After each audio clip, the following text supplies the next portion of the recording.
રાજુ બાપા આ તમે દર મહિને સોસાયટીની મીટિંગ કરો બરાબર કે આ વાતે આ પ્રશ્ન કરવાનો પણ એનો છેડો કઈ ફાટતો નથી. આજ પેલા નક્કી કરો કે શું કરવાનું છે. આમ જો આપણે જયારે મકાન લીધા ને ત્યારે ચોખવટ થઈ હતી બિલ્ડર આરે કે આ રોડ અમે પાકો કરી દેવું. તો મારા બેટા મારા કાંકરી નાખીને વયા ગયા. હવે આના રે બાજવું પડશે. ના ના રાજુ બાપા બધાય નહીં, આ લોકો બધાય રહ્યા ની માથા ભારે હોય નકામાં આપણે હેરાન થઈ જાય ને એવું ન કરાય. મારું કેવું તો એવું છે કે આપડા સોસાયટીમાં ઓલા વીજળી નથી રહેતા મારા જ મકાનમાં હા ઈ બહુ હોશિયાર છે ને પાકા ગિલિન્ડર છે. જો આપણે એને હે ને આ વાતને કહીએ ને તો ઈ વાતનું કઈક નિવારણ કરી દઈએ ખરા હો. રાજુ બાપા આ બિલ્ડર હોય ને એની બધે પાસે ને પ્રેમથી વાત કરવી પડે. જો એનો મૂડ સારો હોય ને તો જવાબ આપે નકર ના પાડી દે. આ બધે ને વિચારીને જવું પડે. અને બીજું માર્યા ને એ સમજુ હે કોને કેવી રીતે વાત કરવી ને એને સારી રીતે આવડે. મારા ભાડા જ છે અને ભલે ભાડે મકાનમાં રહે પણ શેરીમાં રહે છે એટલે ઈ મેમ્બર તો ગણાય ને. કાટલી તું જા ઈ ડોસીને બોલાય. હા હો રાજુ બાપા. કોઈ તરી વેયાણી હા એલી એ તારે ક્યાં જાવું છે ન્યા? એ વીજળી વીજુમાંથી વીજુડી કેવા મળી છો કે? તમે તમારા બેનપણી જેવા થઈ ગયા એટલે વીજળી. મને કશું વાંધો નહીં એમાં બોલવાનું. તમારું એક કામ પડ્યું છે. શું કામ પડ્યું છે? આપણે સોસાયટીની મીટિંગ છે ને તો રાજુ બાપાએ તમને બોલાવ્યા છે સ્પેશિયલ. સારું કેવાય. સોસાયટી વાળા હવે તો મને મીટિંગમાં આગળ રાખે છે. એનું કારણ છે મારો સ્વભાવ જ એવો છે. સાચું તમારો સ્વભાવ જ એવો છે. ચાલો હું ડોસાને કહી દઉં. ડોસા માટે છે ને મેં પાલકના પરોઠા બનાવ્યા છે. ઓહો, તારે ખાવા હોય તો મીટિંગ પતી જાય પછી મારા ઘરે આવજે. પાલકના પરોઠા ને ફુદીનાની ચટણી બનાવી છે. વાહ વાહ વાહ. કે તમોને કહું કે ચા ગરમ કરી લેજો ને પરોઠા જમી લેજો ને બીજા છે ને તે ડબ્બામાં ઢાંકીને મૂકી દેજો. હું હમણાં આવું. હેકે ચાલ હેકે એ જય શ્રી કૃષ્ણ. જય શ્રી કૃષ્ણ. સારું છે બધાની? સારું છે હો. કાજલે કહ્યું કે રાજુ બાપા બોલાવે છે સોસાયટીની મીટિંગ છે. કઈક લોચો પડ્યો છે. આવડી મોટી આપણી સારી સોસાયટી આમાં વળી શું લોચો પડ્યો છે? એ લોચામાં એવું છે અમે જ્યારે મકાન લીધા ને ત્યારે બિલ્ડર એમ કીધું હતું કે આ રોડ હું તમને પાકો કરી દઈશ. હવે આમાં કાંકરી નાખીને વયા ગયા. અમે મહિને ને મહિને એને કેવા જાય છે ને તો જવાબ નથી દેતા. અમુક બિલ્ડર બહુ ચીટિંગ કરે. અમાર ત્યાં એક ચીટિંગ કરી ગયો તો એક ફ્લેટ બનાવ્યો ને 3 જણાને વેચીને જતો રહ્યો. પછી ફ્લેટ માટે લોકો લઈડા એટલા લઈડા ને પછી અમુક ફ્લેટ વગર ના રહ્યા ને અમુક ને ફ્લેટ થઈ ગયા. તો હવે આનો કઈક રસ્તો તમે અમને સુજાડો ને તો અમારું કામ થઈ જાય. તમે જ્યારે આ સોસાયટીમાં મકાન લીધા ત્યારે તમને કઈ ડોક્યુમેન્ટ્સ પુરાવા આપ્યા છે? આપ્યા હે. ફાઇલો આપી છે? ઓલા પેમ્પલેટ આપ્યા છે ને એમાં ચોખ્ખું લખેલું છે કે પાકા રોડ થી સજ્જ. ઓલું સોસાયટી નો નકશો બધું બનાવેલું તમે જ્યારે ગયા ત્યારે બતાવ્યું હશે ને કે આ ટાઈપ ની સોસાયટી એમાં રોડ પાકો દોરેલો છે. હા છે એમાં લખેલું છે. લખેલું છે. તમારા દસ્તાવેજમાં બધું લખેલું છે. હા બધુંય લખેલું છે. તો ચાલો ને એમાં શું મોટી વાત છે. કમિશનર ઓફિસે જઈને અરજી જ કરી નાખીએ. મો આને રાતોરાત ઉચકી લેશે ને ધરપકડ કરી લેશે ને બધું સારું થઈ જશે. એટલે આપણે અરજીમાં લખશું હું એ હું બેઠી છું ને હું ભણેલી છું. મારી જેઠાણી કપાઈ જઈ ને ત્યારે પોલીસ સ્ટેશન આવ્યો તો મારા સસરા ઘરમાં કોઈ ભણેલું જ નહીં પણ હું ભણેલી હતી ને તો બધું મેં સુલટાવી દીધું. તો મને કાયદા કાનૂન બહુ ખબર પડે છે. રાજુ બાપા મેં કીધું તું ને કે આનું નિવારણ આપણે વીજળી કરી દેશે. હાલો અત્યારે જઈ. ચાલો એક કામ કર મિતલા. હા તું તારા ઘરેથી છે ને ઓલું પેમ્પલેટ લેતો આય. એમાં લખેલું છે ને બધું ઈ હો. મેં કબાટમાં જ રાખ્યો આટવી. હા હાલો આપણે હાલતા થાય તો હોંડા લઈને આવશે. ચાલો જોયું ને બોલતા આવડવું જોઈએ ને કાયદાની ખબર પડવી જોઈએ. બાકી કાયદા સામે કાયદેસરથી લડો ને તો સારા ને ચૂકી જવું પડે. કેવો કમિશનરે બિલ્ડરને બોલાવ્યો અને કેવો ધમકાવ્યો માની ગયો ને 4 મહિનામાં આ સોસાયટીમાં પાક્કી બજાર થઈ જશે. વાહ વિજુમાં વાહ. આ તમે તો હે ને આમ સોને પે સુહાગા કરી દીધું હો ભાઈ કામ અમારું. આ તો કશું નહીં. આ તો માની ગયો ની માન્યો હોત ને તો હું તો દિલ્હી સુધી લડત, મારી એવડી ઓળખાણ છે. દિલ્હી સુધી હા તો હું ત્યાં શેરીના ચોક સુધી માન જાઉં છું. અને દિલ્હી જવાથી ના માનત ને તો એવડું કૌભાંડ કરત, એવડું ન્યૂઝમાં કૌભાંડ કરત, બધા ન્યૂઝમાં આપી દેત ને તો ન્યૂઝમાં આવત કે ફલાણી જગ્યાએ ફલાણા નામના બિલ્ડરે આટલું બધું કૌભાંડ કરીને ફરાર થઈ ગયો છે. પણ તો આપણું કામ બધું પરફેક્ટ થઈ ગયું હો. હવે આપણે સોસાયટીની ઉપાધિ નથી આપી. ભલે આપણે રાજુ પપ્પા તમે પ્રમુખ રહ્યા હે પણ તમે તો બોલવામાં થોડું ધીમા પડો. આ જો આપણા જોડે વીજળી હતી ને તો આપણું બધી વાતનું નિવારણ થઈ ગયું. આમ હોવું જોઈએ. એમાં એવું છે રાજુ બાપા, આ શું અમારે તમને કહેવાય તો નહીં પણ તમને દુઃખ લાગી જાય. આ હું કઈ ભણેલ ગળેલ હોય અને આમ પોલીસ વાળાને કેવી અમે વાતચીત કરી તો થોડોક આમ કેપેબલ ને સમજવું હોય ને તો એ પદ તમે આપી ને તો સારું કહેવાય. એમ તો ટેન્શન ન રહે આપણી સોસાયટી ને. સમજી ગયો તમે બધા શું કહેવા માંગો છો. હવેથી આપણી સોસાયટીનો પ્રમુખ હું નહીં, આપણી સોસાયટીનો પ્રમુખ વીજળી.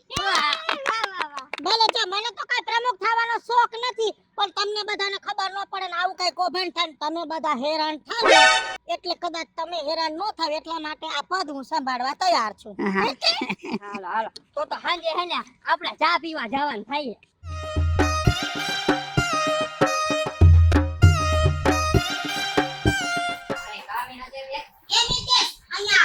લે હું કે હારો આજે મારે થોડો પ્રોબ્લેમ છે સોસાયટીના લીધે, એટલે સોસાયટીના બધાને કયા 4 વાગે છે ને મીટિંગ છે, મીટિંગમાં આવી જાય. 4 વાગે 4 વાગે બધાને ફરજિયાત મીટિંગમાં આવવાનું છે. બહુ મોટી પ્રોબ્લેમ થઈ છે. એવું છે. કયા વાળો થાય ખબર? બધાને બોલાવીને લઈને આવજા. હારું હાલો. શું મોડું કરે છે આ લોકો? આ લોકોને ખબર ના પડે કે ટાઈમની કઈ કિંમત હોવી જોઈએ. જય શ્રી કૃષ્ણ વીજળી. જય શ્રી કૃષ્ણ. જય શ્રી કૃષ્ણ. જય શ્રી કૃષ્ણ. થોડુંક મોડું રાખતા જાઓ. ખાવાનો ટાઈમ હોય તો તમે મીટિંગ રાખો. આ બધાને પૂછું રાતે 10 વાગ્યા પછી રાખતો. તમને લોકોને બુદ્ધિનો છાંટો નથી. 4 વાગ્યાનું કીધું ના તો બપોરે 12 વાગ્યાની જગ્યાએ તમે 4 વાગે ખાવ છો. તમારા જીવનમાં કોઈ ગણિત છે જ નહીં. અને તમને ટાઈમની તો કિંમત જ નથી. અડધો કલાકથી બેઠી છું તો તમે કોઈ ના આવ્યા. થોડું કામ હતું એટલે હવે હું કર્યું ઈ ગયો ને મીટિંગ છે ને હાટું બોલાવી. જો સોસાયટીમાં બહુ મોટી પ્રોબ્લેમ થઈ છે. શું પ્રોબ્લેમ? હું થયું પાછું? શું થયું? કાલે રાતે મારો કચરાનો ડબ્બો ચોરાઈ ગયો. ચોરાવા માંડ્યા. કાલે રાતે કચરાનો ડબ્બો ચોરાઈ ગયો. હવે કેટલા વાગે ચોરાણો, કોણ ચોરી ગયું શું ખબર. ચોરનો વાંક નથી, વાંક આપણો છે કે આપણી સોસાયટીમાં કઈ સેફટી નથી. આજે મારો ડબ્બો ચોરાણો, કાલે કોઈના ઘરમાંથી સોનું ચોરાઈ જશે, કાલે કોઈના ઘરમાંથી કોઈ છોકરું ઉપાડીને જતું રહેશે તો જવાબદારી કોની? સાચી વાત છે હો. વાત તો સાચી છે. પછી આપણે કેસ કરવા જાય, આપણી પાસે કોઈ પુરાવો નહીં, કોઈ સબૂત નહીં, કયા આધારે કેસ કરવો? પછી આપણે એમને કેસમાં ભંગ ના કરીએ એટલે પોલીસ વાળાને સરકારને હેરાનગતિ કરવી ને એના કરતા આપણે આપણી સેફટી કરવી જરૂરી છે. તો હું તો એમ કહું છું સિક્યુરિટી વાળો રાખી લઈ. ના ભાઈ ના, સીસીટીવી કેમેરા લગાવી દઈએ સોસાયટીમાં.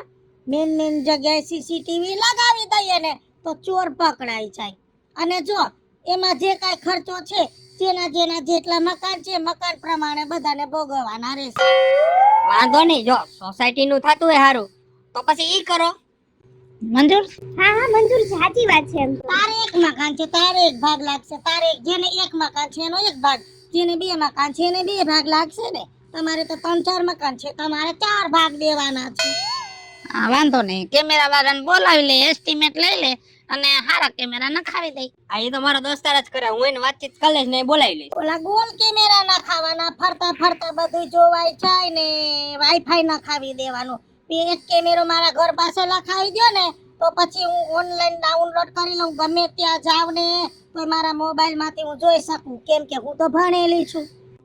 બીજે જાવ તો જોઈ શકો? હા આવડે ઈ જોઈ શકે. હું તો ગમે ત્યાં જાવ ને, અહીંથી વલસાડ વાપી જઈશ ને તો ત્યાં બેઠી મારું ઘર જોઈ લઈશ અને મારે નેટ ફ્રી માં થઈ જાય. વાઈફાઈ પકડાવી લઉં ને, હું તો ભણેલી છું. ત્યાં વલસાડ થી જ દેખાય, બધે દેખાય. હારું તો હું જઈ આવું. હાલો હું વાત કરી આવું. ચાલો હવે અહીંથી આપણે મીટિંગ સમાપ્ત કરીએ છીએ. ચાલો બધાને જય શ્રી કૃષ્ણ. જય શ્રી કૃષ્ણ. આજનું ડિસિઝન સારું લાગ્યું. હાલો જઈ આવું, વાત કરી આવું. હા પર તો ખરો. આમ જો આપણી શેરીમાં ભણેલું ગણેલું માણસ આવ્યું તો ધીમે ધીમે આપણી સોસાયટી કેવી ડેવલપ થતી જાય છે. ઈ તો છે જ ને. પણ આ કેમેરા વાળું થોડુંક અઘરું થઈ ગયું હો. કેમ વરી શું થયું? જો આપણે બધાને ખર્ચો આવ્યો એને 1 રૂપિયાનો ખર્ચો ન આવ્યો. પણ ઈ તો ભાડે રહીશ ને અને ઘર તો તમારું એટલે તો તમારે જ દેવા પડે ને. હા, સાચી વાત છે. એટલે હું જઈ આવું હાલો. હાલો અમે જાય. હાલો જય શ્રી હા, કૃષ્ણ. જય શ્રી કૃષ્ણ.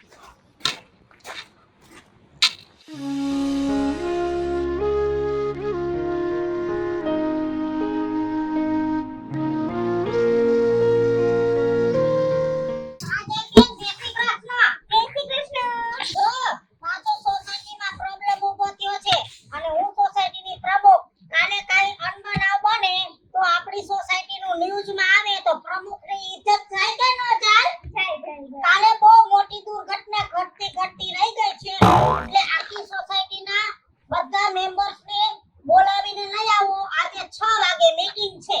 6 વાગે meeting છે આપણી જગ્યાએ. આપણી જગ્યાએ બધાને કહેવાનું કે બીજું ડોસીએ બોલાવ્યા છે, ખાસ મીટિંગ છે. હે કે હાકે હાકે જે હોય એમ. જો ભાઈ તમો લોકોને એમ થાય છે કે આ ડોસી બધાને ભેગા કરે છે, પણ છે ને હું તો સોસાયટીનું ભલું કરવા માંગુ છું એટલે મારે દર વખતે મીટિંગ કરવી પડે છે. કેમ કે આપણી સોસાયટીનું ભલું થશે તો જ આપણું ભલું થશે. કાલે કેવડી મોટી દુર્ઘટના ઘટવાની હતી. શું વરી? આ જો ને ડેલો ખુલ્લો રાખી દ્યો છો સોસાયટીનો ગેટ અને બધા અંદર ઘૂસી જાય છે ફેરિયાવાળા. ના ના હું એમ કહું છું દૂધવાળા, શાકભાજીવાળા, કચરાની ગાડીવાળા એ બધા આવે એ તો જીવન જરૂરિયાત વસ્તુ છે.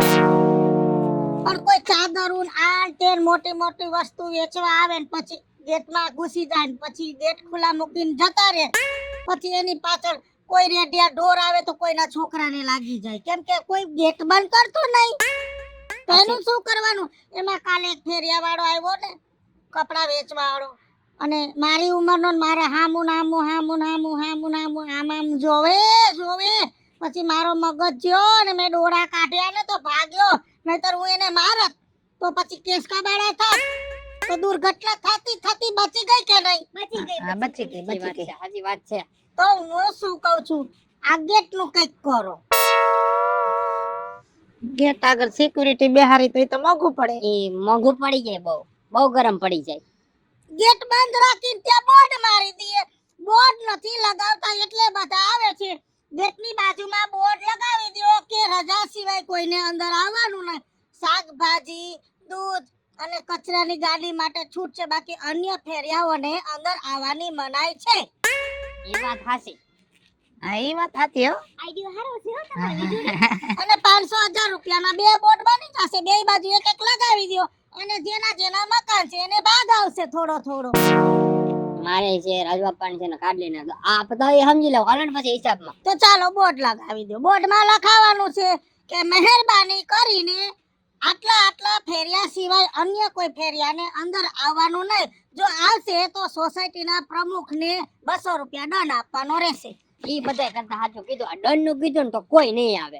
અને કદાચ કોઈ આવી જશે તો દંડ હું લઈ લઈશ. તો બધા કરતા સારું તો આપણે બોર્ડ ના પૈસા વસૂલ વરી જાય ને. હવે કઈ વાંધો નહીં, ઈ પૈસા સોસાયટી રાખે, હું નહીં રાખું. હા તો હું મીટલો જાય અમે બોર્ડ નું નક્કી કરી આવી. ભલે. હાલે. ચાલો બધાને જય શ્રી કૃષ્ણ. જય શ્રી કૃષ્ણ.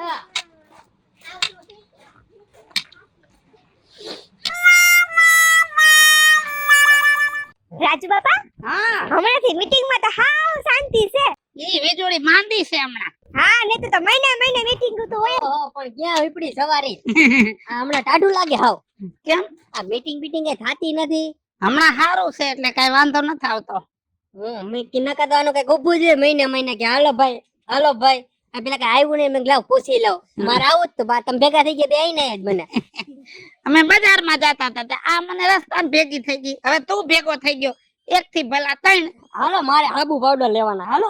રાજુ બાપા હા હમણાં તો કઈ સારું ખાવાનું મોકલતી નથી હો વીજળી. એ તો પેલા તો કેવું સરસ મસ્ત ખવડાવતી, પણ હવે તો શું કરે છે ખબર છે? આ જે ખવડાવ્યું છે એ બધું ઓકે છે વ્યાજ સહિત. એટલે એટલે મારી પાસે કાલે હે ને અડધો કિલો ખાંડ લઈ ગઈ છે. ઈ તો લઈ જાય પાછું દઈ જાય કા. હા ઈ તો પણ ઠીક છે પણ રાજુ બાપા આ વીજળી મારી પાસે ને 500 રૂપિયા ઓછીતા લઈ ગઈ છે તો ઈ પાછા આપી તો દે ને કે ઉપર પણ ઈ પ્રમુખ છે યાર એને માયગા રાજુ બાપા ના ભાડું જ છે તો મારે કેમ ના પાડવી કે તું આમ જો મારા હિસાબે દેતોય નહીં બરોબર. મેં મકાન ભાડે દીધું છે અને એક ભાડું મેં વેલું લઈ લીધું છે. ગમે ત્યારે પોટલા ભરીને નીકળી જાય ને તો પછી મારી પાસે લેવા ન આવતો. એટલે વ્યવહાર તમારે કરવો છે ને વસે મને રાખવો છે. પણ તમે વાત તો કરજો કાઈક હવે રાજુ દાદા હા લ્યો આય વીજળી. જય શ્રી કૃષ્ણ.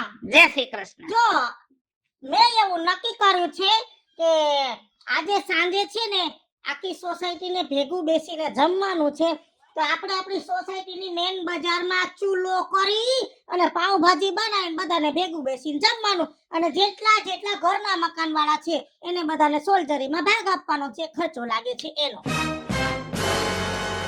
અમારે કાઈ કરવું નથી બરોબર. ભાગ પાડવાનો થાય છે ને તો તું ભાડું જ થઈને નીકળી જાસ. ખોટા ખર્ચા અમને પોહાતા નથી. તે એવું હોતું હશે કઈ ભાડુતને માથે થોડા પૈસાના બોજા નાખવાના ઘરના મકાન વાળાને જ હોય ને પણ કઈ વાંધો નહીં. આ તો કહેવત છે અન ભેગા એના મન ભેગા પણ તમારે અન ભેગા નથી કરવા એટલે મને ભેગા નહીં થાય. કઈ વાંધો નહીં. જો હવે હું શું કહું છું હું પ્રમુખ છું એટલે પ્રમુખને નાતે મારે આજે પાછી મીટિંગ કરવાની છે. આ તો જમવાની વાત થઈ હોત તો જમીએ લેત તે મીટિંગ કરી લેત પણ જમવાની તમે ના પાડી તો બધા છે ને આપણી સોસાયટીના મેન ગેટ પાસે સાંજે 7 વાગે આવી જાજો. આજે મીટિંગ છે અને હું ભાડું જ છું. તમે મને છેલ્લે ભાડું જ ગણી ને હું ભાડું જ છું. મારી ફરજમાં નથી આવતું કે ઘરે ઘરે બધાના ટાટિયા ખેંચીને લઈ આવું. એટલે તમે છે ને બધાને કઈ આવો બધા મીટિંગમાં આવી જાય. હે કે હા હા મને એવું લાગે છે કે આને સોસાયટીની પ્રમુખ બનાવીને એમાં અમે બધાય ભૂલ કરી છે. પણ આ ગલકું કરી ગયું છે. આને કાઢવું જોઈએ હો. આ વખતે તો આપણે મેન ગેટ પાસે પેલા આવી ગયા કેમ કે થોડુંક મોડું થઈ જાય છે ને તો મારી બેટી મારી ઘગલાવા માંડે છે. હા સંભળેવા રાખે લે રાજુ બાપા આ વીજળી પ્રમુખ બનીને મને તો કઈ વાંધો નથી. આ ધીમે ધીમે જાય ધાક જમાવતી જાય છે. મારો છોકરો કાનો રમતો તો ને સોસાયટીમાં હે તમ ડોળા ફાડે એટલે પાવર બતાવતી હતી. બોલો છોકરાને બીવરાવે છે ડોળા કાઢી. તું તો ખાલી એટલી વાત કરસ. આ રાજુ બાપા આનો ત્રાસ તો હે ને વધતો જ જાય. મારા બાપા લાકડી લઈને શેરીમાં નીકળ્યા તમને ખબર છે ચક્કર મારવા નીકળે હે મારી બેટી આમ હામું જોઈને ડોરા કાઢે અને પાછી બોલે હું ખબર છે ઈ કે શેરીમાં હે ને ગળબા વધી ગયા હે એમ બોલાય. મારા બાપા ને ગળબા કરે લે. નિરાયત રાખો ઘીના ઠામમાં ઘી પડી જાય છે. આ ગલકું કાઢ. જય શ્રી કૃષ્ણ બધા લોકોને. જય શ્રી કૃષ્ણ. જય શ્રી કૃષ્ણ. જો ગેટ પાસે આવી ગયા છે પછી તું આડાવરું બોલતી નહીં કાઈ. આ તો આવું જ પડે ને તમારે લોકોને જ આવવું પડે ને તમારી ફરજમાં આવે. તમારે બધાને ઘરના મકાન છે અહીંયા. કઈ તો લૂંટી લીધા લાગે. હવે એમાં વાત મુદ્દાની એવી છે કે સોસાયટીમાં છે ને બહુ પ્રોબ્લેમ આવે છે. પાછો હું પ્રોબ્લેમ આવ્યો હવે. દિવસનો પ્રોબ્લેમ પૂરો થઈ ગયો રાતનો પ્રોબ્લેમ ચાલે છે. કેમેરા ચેક કરો. ચોરી નથી થઈ તો ના તો શું થયું પાછું? એમાં એવું છે આપણી સોસાયટી મોટી આપણો આ મેન ગેટ આપણે ગેટ પાસે સિક્યુરિટી નથી. હવે કોઈ 1 વાગે આવે કોઈ 1:30 વાગે આવે કોઈ રાતે 3 વાગે આવે જે આવે ગેટ ખુલ્લો મૂકીને જતું રહે તો આખી રાત ગેટ ખુલ્લો રહે. કાલે કઈ ચોરી થઈ તો જવાબદારી કોની? એટલે મેં તો એમ કહું છું કે સિક્યુરિટી ગાર્ડ મૂકી દઈએ પગાર ઉપર. ના હો ના આવ્યો હવે. ઈ નો પોહાયો અમને મોંઘું પડે. ઈ સિક્યુરિટી વાળું નથી કરવું. તો એક કામ કરો આપણી સોસાયટીમાં કેટલા મકાન છે? 30 મકાન. 30 મકાન છે ને તો બધા વારો કાઢે કે રોજ એક જણને અહીંયા આખી રાત સવાર 6 વાગ્યા સુધી બેસવાનું. કોઈ આવે જતા રે ગેટ બંધ કરીને અહીંયા ચોકીદારી કરવાની તો બધું મફતમાં થઈ જાય. તો મહિનાના 30 દિવસના 30 જણ તો એવું નક્કી કરો કે આખી રાત એક વ્યક્તિને જાગવાનું છે. બરાબર છે કઈ ગોઠવી હાલો આ આયલો હજી કઈ વાંધો નહીં. હા હવે ઈ જો વીજળી તું સોસાયટી ની પ્રમુખ છો એટલે તું કેમ અમારે કરવું પડે બરાબર પણ અહીં એક જણાને રોજ રાતે બેહવાનું ને હવે આજથી જ શરૂઆત કરી નાખી તારાથી તું આખી રાત બે કાલ હું બેહીશ પ્રમદી આ બેહશે ને પછી આ બેહશે સોસાયટી શું મારા બાપની છે અહીંયા હું મારા બાપના નામના દસ્તાવેજ છે મારી ફરજમાં આવે છે મારે શું ઘરનું મકાન છે ના ના શું તમે મને પગાર દઈ દેશો તો મને બેસવાની વાત કરો છો આવી ભોંડી વાત કરો છો ખબર પડે છે કે નહીં આ બધું મકાન માલિકના હકમાં આવે ભાડૂતના હકમાં ન આવે હું તો ભાડૂત છું તો પછી હાલી હું કામ નીકળી છો ભાડે રહેતા હોય ને તો પેલા તો સોસાયટી વાળા કે ને તો પ્રમુખ જ ન થવાય સાચી વાત છે અને આમ જો ભાડે રહેતા હોય ને તો ભાડા જ થઈને રહેવાય આ તો તું સોસાયટી નો બાપ થઈને રહીશો આંગળી દીધી તો પોસો પકડી લીધો ના ના તે ધાયરી છે હું આખી સોસાયટી ને દબાવીને બેઠી છો પ્રમુખ કરી એટલે શું કઈ સિક્કા માર દીધા છે સાંભળી લે મારી વાત છેલી અમને જરાય મંજૂર નથી તું પ્રમુખ તો આજે નહીં કાલે નહીં અને મકાન કર નાખજે ખાલી ગમે ત્યાંથી ગોતી લેજે તારું બીજું મકાન અને નીકળ હાલો મિત્રો હું છું ધનસુખ ભંડારી ઉર્ફે વીજળી હાલો મિત્રો હું છું રાજેન્દ્ર પંચાલ ઉર્ફે રાજ્યો હેલો મિત્રો, હું છું મિત્ર લાખાણી ઉર્ફે મિતલો. જય બાલાજી મિત્રો, હું છું કાજે છુપનપુત્રા. અને મિત્રો આ વિડિયો તમને ગમે તો અમારી બે YouTube ચેનલ છે વીજળી કોમેડી ઓફિશિયલ, રાજ્ય ઓફિશિયલ કોમેડી બંને ચેનલ ને લાઈક કરો, શેર કરો અને સબસ્ક્રાઇબ કરો.